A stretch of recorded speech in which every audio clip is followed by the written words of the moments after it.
73 shot 4 take 1 action. ফুলে যদি এতই কাঁটা গোলাপটা তুই তুললি কেন? প্রেমে যদি এতই ব্যথা সেই প্রেমে তুই ভুললি কেন? কি গো ডাইরেক্টর সাহেব, আমি তো 60 বলে দিয়েছি, কাট তো আর বলতে পারি না, এবার তুমি কাটটা বলো। Got it. এক্সেলেন্ট শট, বাহ, বাহ, বাহ, এক্সেলেন্ট। বাহ, বাহ।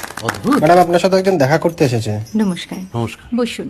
আপনার জন্য আমি চেক বইটা নিয়ে এসেছি ম্যাডাম। কি যেন নাম আপনার ডিরেক্টর সাহেব? পিনাকি মুখোটি। মুখুটি বাবু, আমি ভুতুরিয়া বাবুর কাছ থেকে পরে চেক নিয়ে নেব। আচ্ছা। আগে আপনার বাঁধানো বইটা দিন, দেখি, পড়ি, ভাবি। হ্যাঁ, না মানে সেটা এখনো ঠিক তৈরি হয়নি। ও, তাহলে সেটা আগে ঠিক করুন ভাই, তারপর চেক টেক হবে। কিছু যদি মনে না করেন ম্যাডাম, আপনার হাতে, আরে এটা তো কুমারীর চরিত্র, ওই আংটিটা। ওই যে বললাম ভাইটি, আগে আপনার বইটি রেডি করে আনুন। ও হ্যাঁ, আপনি বোধহয় জানেন না যে মায়া কুমারী তার আংটি কখনোই খোলে না। সে কুমারীর পাটেও খোলে না, বেধবার পাটেও খোলে না।